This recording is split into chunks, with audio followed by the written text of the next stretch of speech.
Welcome to the Calm Analytics channel. I'm Boris Tizengausen.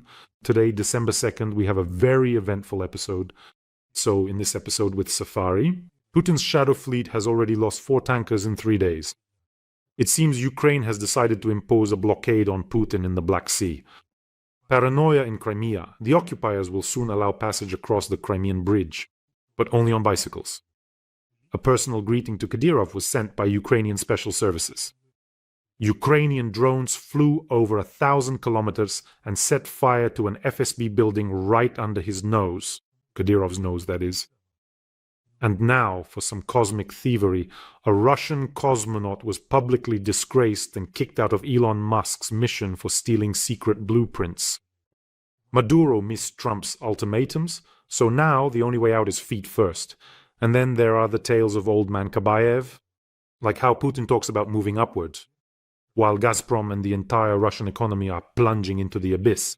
All this and more. Today's episode is packed with a lot of interesting things. If you're new to the channel, welcome. Be sure to subscribe so you don't miss future episodes. And let's start with a short news item before we get to the main story, the hunt for Putin's fleet. A quick news update. In Chechnya, unknown drones attacked an FSB building. On the night of December 2nd last night, the FSB office in the Achkoy Martin district was attacked. Local residents, by the way, reported that the building burned down after the attack. Well, let's take a look at how it happened.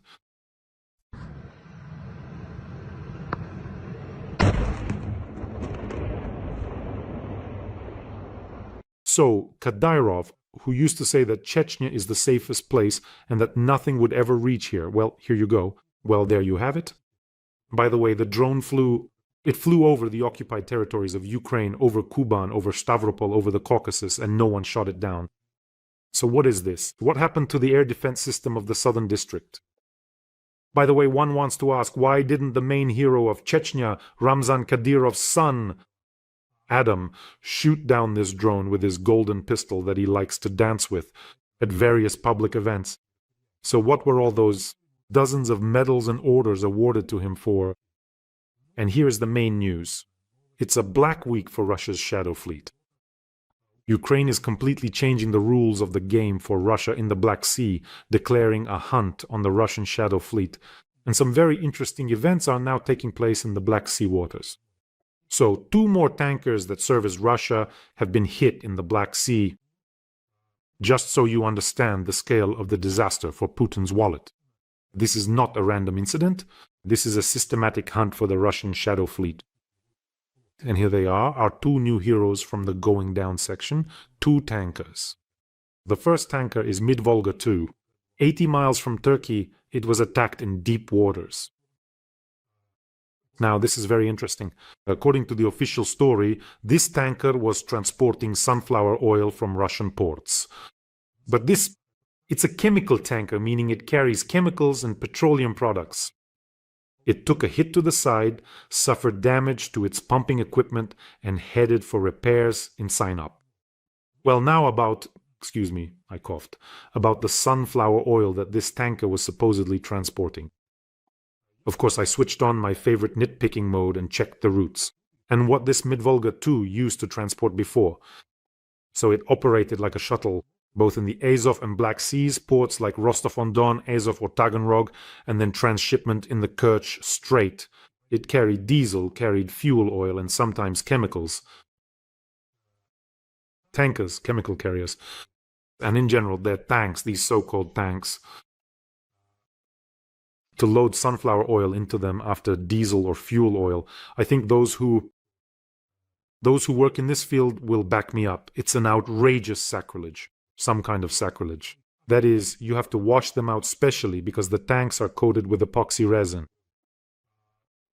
You need to rinse them, use special chemicals, have a lab check for cleanliness, and get a certificate. In short, it's a completely crazy and insanely expensive process just to suddenly start transporting sunflower oil. Economic idiocy. No one in their right mind would do that. No one would use a dirty oil tanker, clean it out, and then load oil back in again, and so on. Most likely, it wasn't actually sunflower oil, or it was only sunflower oil on paper. Well, what can you do? By the way, Mr. Erdogan expressed concern over the strikes on the Russian Shadow Fleet, and before that, Mr. Tokayev expressed concern over the strikes on the Russian port of Novorossiysk. Well, for our part, we also expressed concern, no, deep concern. After all, they were hit in the deep sea. We expressed deep concern, but unfortunately, there's nothing we can do about it. This is a blow to Putin's wallet and to the war budget. This is something all politicians should take note of. And by the way, they understand this perfectly well. This is a matter of survival for Ukraine and Ukrainians. That's why the money going to Putin for the war will be destroyed wherever it is found. Even if you hug the Turkish coast or go somewhere else, they will still be destroyed. And the second tanker also got hit in the side of the Crystal East tanker. This happened just this morning. You know where they caught this one? Near Cape Tarkankut in Crimea, in occupied Crimea. It was already sailing under the Russian flag. So here it was a direct hit. The Magura V5 drone struck the engine room, causing a loss of propulsion. The tanker tried to hide along the Crimean coast, but that didn't save it. Moreover, it was sailing just like all the other tankers, thieves. They all turn off their transponders either when entering Russian ports on the Black Sea or when approaching Crimea. They turn off their transponders. Well, they tried to hide their entries into Russian ports, but it didn't work. Do you know what trick they're using now, these tanker thieves who are either transporting fuel for Russian troops or sanctioned oil? They leave Novorossiysk or sometimes Kerch and hug the coast, along the Crimean shore. They pass under the cover of the S-400 coastal air defense systems. There are also Panzer systems at Tarkankut and in Feodosia as well. And they think that the Russian Coast Guard and the electronic warfare systems in Crimea will protect them. But as we can see, that's not the case. They weren't protected. You see how it can turn out. So the conclusions. That's already 4 tankers hit in the last 3 days. Whether you're heading to Crimea, Turkey, or even near Novorossiysk, they'll get you anyway. Russia, without hesitation, keeps striking Odessa when there are foreign ships docked for loading. And Ukraine is paying them back. And now they've shown that the game doesn't have to be one-sided. 3 main conclusions. This is probably the most important thing. That's why today's episode is longer. I spent a lot of time preparing. And on this topic, there will be more in future episodes. So, first of all, the first conclusion, an insurance collapse for anyone entering Russian ports on the Black Sea. Until today, the owners of the Shadow Fleet, Greek, Chinese, and Arab shell companies, only factored in the risk of sanctions into their prices. Now they have to factor in the risk of physical destruction, or lengthy and expensive repairs. After 4 tankers have been hit, the cost of insurance for entering Russian ports will skyrocket, not by a few percent, but by several times. Well, for Russian oil, this is a catastrophe. In one of the previous episodes, I mentioned that even now, the Russian oil-grade Urals is already being sold at a significant discount. If delivery costs go up by even $5 to $10 more, Russia's profit won't just approach zero, it will actually become negative. Putin will be selling oil not to make a profit, but simply to avoid having to shut down the wells. The second important point, and this is already happening, as they say there's already talk on the market, is a mutiny. These so-called grey captains, the owners of these rusty tubs sailing under the flags of Gabon, Panama, or whoever else provides them with flags, they are not patriots of Russia. As you can imagine, they couldn't care less about Russia's greatness or the so-called special military operation. They just want money, that's all. When they see that a tanker worth between $30 and $50 million can turn into a submarine, literally in just a few minutes they say, "Stop, wait a second." Believe me, after these strikes, and maybe even after the next ones, we'll see a mass refusal. Ship owners will refuse to enter Novorossiysk. They will either demand some insane risk premiums from Russia or military escorts. And here we come to the most interesting, the third point. Who will provide the escort? And where is the Black Sea Fleet? Who will protect these tankers? The Black Sea Fleet has fled from Crimea. They are hiding right there in Novorossiysk. Now, when they launch Caliber missiles at Ukraine, they don't even leave the bay. They're afraid. But as the night of December 1st showed, they were hit even there in the port. In short, Russia physically doesn't have the ships or the fleet to assign to every tanker. This is checkmate for the Russian Federation's maritime logistics in the Black Sea. And a big hello to Botox and Medusa. By the way, friends, let me remind you, we're raising funds for night drones to send to the Kremlin. Mavic plus Avenger, and for the 32nd Separate Steel Mechanized Brigade, which is fighting in the Pokrovsky direction. And here is a message from the battery commander. The soldiers of the 32nd Separate Steel Mechanized Brigade recorded this message. Well, as for the commander, as you've already seen, he's a very complex person, and after this video, you'll hear his story. Please take a look.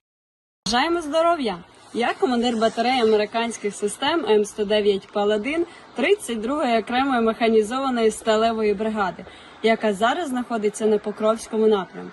Ми разом із глядачами каналу Бориса Тізенгаузена збираємо на комплекси Mavic 3T та Mavic 3 Pro та антени з репітерами до них. Ми дуже дякуємо глядачам каналу, які допомагають нам та не забувають, що війна триває. Дякуємо вам. Слава Україні! Героям слава! Let's help our artillerymen, our warriors, both men and women. And now the story of this remarkable commander. Her name is Anastasia, she is 23 years old and a captain in the armed forces of Ukraine. In February 2023, she joined the 32nd Brigade as a senior officer of the 2 S1 self-propelled artillery battery. Since 2024, she has been the battery commander.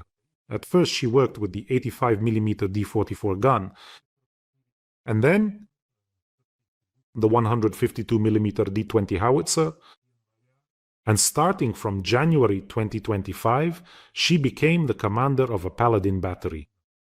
She commands 72 people, 6 guns, 6 combat crews, and an excellent management team that helps destroy the enemy. So friends, let's support these wonderful artillerymen of ours in their fundraising effort. In the description of this video, you'll find the fundraising details. There's Mono, Private, and PayPal for those who want to help from abroad. And to each of you, as always, I want to say a special thank you for supporting Ukraine, for supporting our defenders. Together we are a great force. Well, if you don't see the details here, there's always a QR code. And also, friends, over the weekend, we delivered 2 Termit ground robotic complexes to the 101st Separate Brigade named after Colonel General Hennady Vorobyov. We closed that fundraiser together with you as well. I don't know how many times I could thank you an infinite number of times. This became possible thanks to you, friends. Look, here they are, these beauties, the Termits. The Termits are multifunctional, so thank you to everyone who helps close fundraisers and supports our defenders. And to our warriors, I wish them strength and, most importantly, that everyone returns alive to their loved ones. Since we're talking about Crimea, how can we not mention our Crimean partisans, with whom we've recently established good contact, and now we have an entire segment dedicated to them. News from the Crimean partisans. So, here's the news section about Crimea from the Crimean partisans. The Crimean partisans aren't just those hiding out in the forest, though there are some like that too. It's a broad movement with a wide network of people across the entire territory of the Crimean Peninsula, where, I should remind you, I was born. And all these people are bringing Ukraine's victory closer. So what are the partisans' news reports about? Strikes on military and infrastructure targets. They have become more frequent. Recently, the Ukrainian Navy, together with special forces, struck the Saki airbase, hitting the airfield in Novofedorivka. They hit the hangars with drones. Orion and Forepost, they took out the air defense system, destroyed 1 Pantsir. All in all, they did a good job. Now, about fear and loathing in occupied Crimea, the paranoia there has reached cosmic proportions among the local occupation authorities. First, they banned electric and hybrid vehicles from crossing the Crimean Bridge, starting November 3rd. Why? Because they think that explosives can be hidden in the battery of an electric car. If it suddenly catches fire, it would be simply impossible to put it out. It would burn through that concrete bond in the form of the Crimean Bridge. But that's not all. They decided not to stop there. They decided to make it so that only cyclists in shorts could ride across the Crimean Bridge. They also banned passage if, for example, you have a minivan or some kind of family car and you decided to remove the back seats. Then that's it. You won't be going anywhere.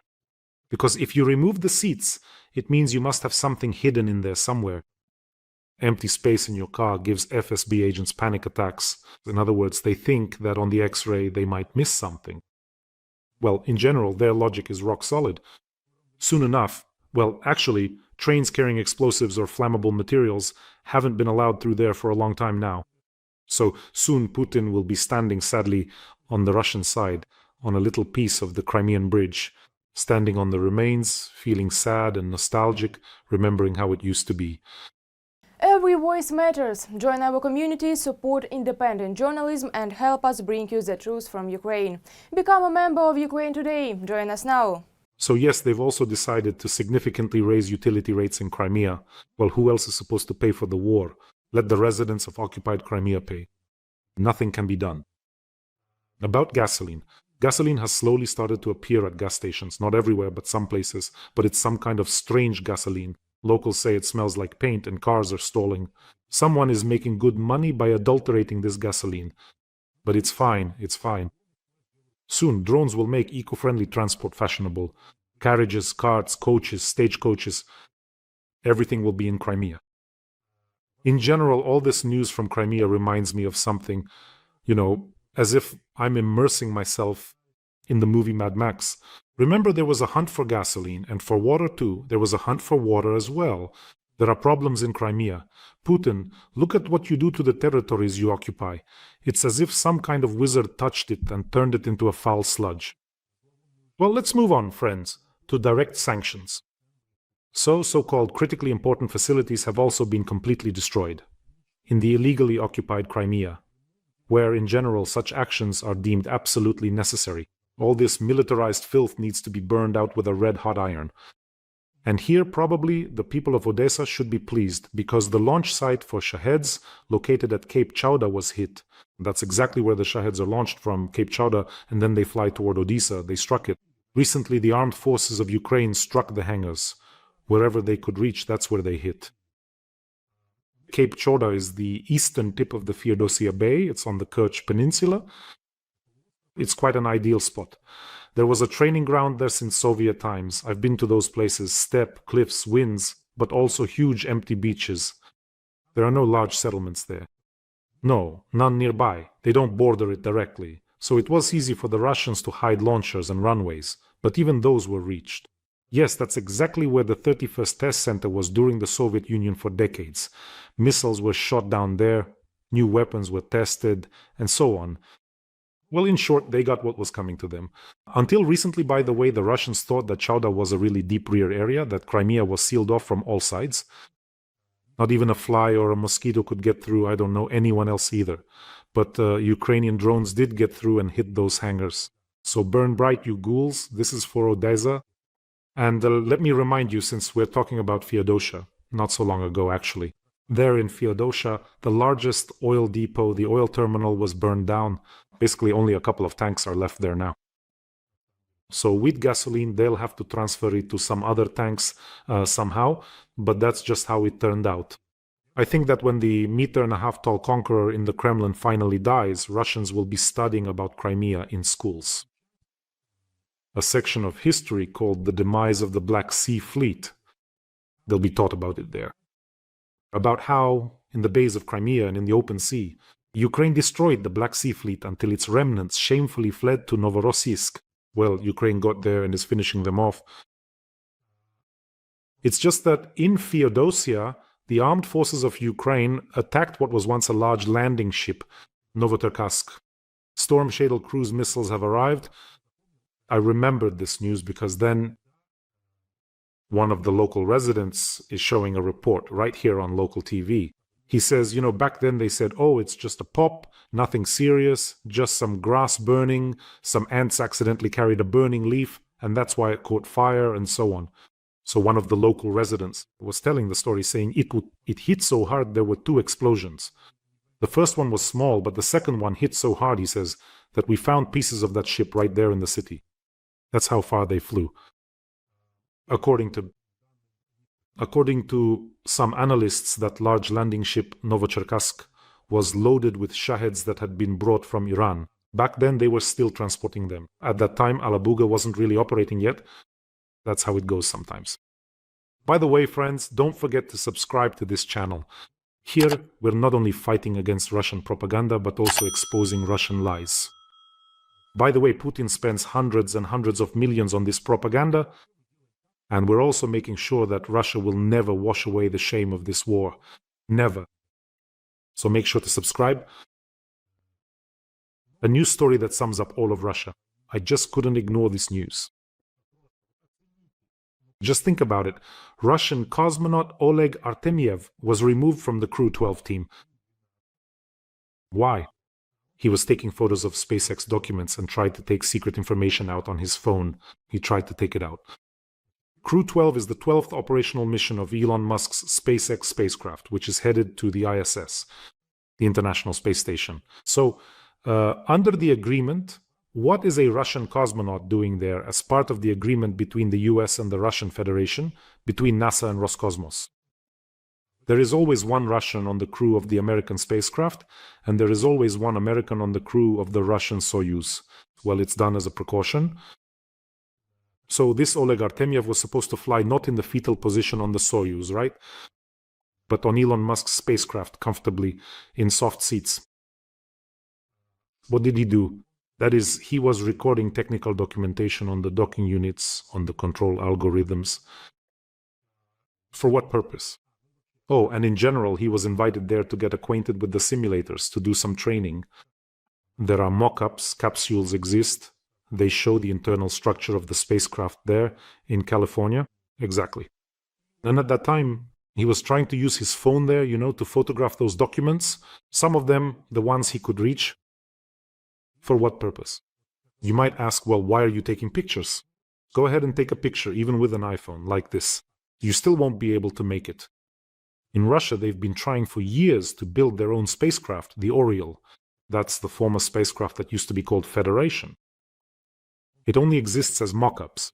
And here, probably, someone at Roscosmos told him, hey, take pictures of those documents. See how Musk has everything done. And we'll just copy it here. Can you imagine what these mentally challenged people are up to? Sure, even if you photograph all the documentation, of course, no one will give him everything. But it doesn't matter. You can already take apart an iPhone. Go ahead, take it apart. Put it back together. Create your own just like it. No, you can take apart a Mercedes. Can you? You can? Take it apart. Create a Russian Mercedes. No, you end up with a Moskvich without airbags. That's what you get. They take apart a Mercedes, put it back together, and end up with a Moskvich without airbags. So, in short, they kicked out this so-called cosmonaut, this wannabe spy, in disgrace. Honestly, it's just a total embarrassment on a universal scale, a cosmic scale, I would say. So now, if there was even one area left where Russia and the US still cooperated, the Kremlin has shown that they're not going to space to advance science, but to steal blueprints. By the way, Artemyev is a hero of Russia and a deputy of the Moscow City Duma. But what else can he do if their suitcase Führer Putin has willed it so? Just remember his legendary monologue about grab and snatch. Someone asked him at a forum when they were discussing shale oil and gas extraction. Someone asked Putin. And they were discussing why Russia hadn't started extracting it yet. What did Putin say back then? He said, we'll wait until the Americans spend money on new technologies, and then we'll just grab and snatch. You see, this is just the perfect larval form of Putin. She went there to snap photos on her phone, documents. In other words, in Russia, power is held by a thieving, cowardly, insecure thug terrorist. That's all there is to it. If the entire civilized world finally accepts this and starts calling him what he is, then all his actions will immediately become clear. He has been stealing his whole life. When he worked at the St. Petersburg mayor's office, he stole. He's stealing now, and on top of that, he demands that the loot be legalized. He's asking for Donbas to be recognized.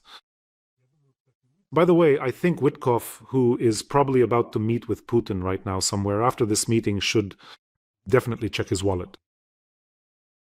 Another piece of news, we've got some new details. It turns out Donald Trump issued ultimatums not only to Putin, and not just once, by the way, but also to the dictator Maduro. In a phone conversation with the head of Venezuela, dictator Maduro, Trump gave him a deadline to step down until November 28th so that he could safely leave the country with his family. Reuters reports this. But the fact that Maduro did not leave the country when the deadline expired prompted Trump to announce the closure of Venezuelan airspace. So Maduro remains in the Miraflores palace. He decided to play diehard maybe, or believed, I don't know, that the Russians or the Chinese would save him. Well, Trump's reaction was immediate. We're closing all airspace, which in practice, this means that if Maduro now wants to jump into his jet and fly off to Havana or Moscow, he can't. His plane will either be forced to land by US fighter jets or it will be shot down. So he's a hostage in his own country. Trump, by the way, acted like, Don Corleone. There's this principle, silver or lead. In other words, take the silver and get out or you'll get the lead. Well, apparently Maduro didn't choose the silver. Another important point. I think it's underestimated, I don't know. Maybe not fully explored somehow. That Maduro is not just a dictator, he's also the protector and the wallet for the drug cartels. If he had agreed to a deal with the Americans and taken off somewhere, he would have basically betrayed, first of all his military leadership, which is involved, the top military leadership is involved in dealings with the cartel of the Suns. Well, who knows what's going on there? Maduro, in exchange for keeping his assets, would spill the beans, wouldn't he? And then there are also the cartel leaders, so you can't just run away from there anymore. So I think they made it pretty clear to Maduro, or hinted to him that he's not going anywhere. Yeah, that's what you call being managed. Well, let me wrap up the news. This one popped up literally right before recording. Today there's a forum taking place in Russia. Russia is calling. Who is it calling and where to? Maybe it's calling someone to the bottom, and Putin is speaking there at this plenary session. The main topic of the forum, please try not to laugh. Moving upward. Bold decisions for Russia's new economy. What kind of upward movement are you talking about, you bald-headed fool? What kind? You've ruined the entire Russian economy with your crooked little hands. Whole industries have sunk, like the Kursk submarine, coal, machine building. Your Gazprom, Russia's gas monopoly, is bankrupt. Your dependence on China is at a level it's never been before. Lost markets, sanctions, loss of geopolitical influence. Central Asian countries are turning to China. You lost Syria, Moldova is with Romania. You screwed up with your pro-Russian candidates. The list could go on and on. What kind of upward movement are you talking about? NATO is already at your border. Over 1,000 kilometers of new border with NATO thanks to Finland. What kind of upward movement are you talking about? But it will still keep spinning on its heels, puffing out those plump cheeks of his, as if he's got billiard balls stuffed under them, and going on about how Russia is great, how we'll defeat everyone, that no one can touch us. Yeah, if Trump hadn't been saving your muskrat hides, that colossus with feet of clay wouldn't have just wobbled long ago. It would be lying flat, and around that fallen colossus, who knows how many Putin replicas would be crawling by now. Friends, take care of yourselves and your loved ones. Subscribe to this channel, and let's help our artillerymen, Anastasia and her subordinates. Let's help them out. Remember what donations mean? For the artillerymen, it's a guaranteed destroyed occupier and their equipment. So the payment details are in the description. I'm asking you, let's help them. We only have a little left to collect for them. Wishing everyone a peaceful day and glory to Ukraine.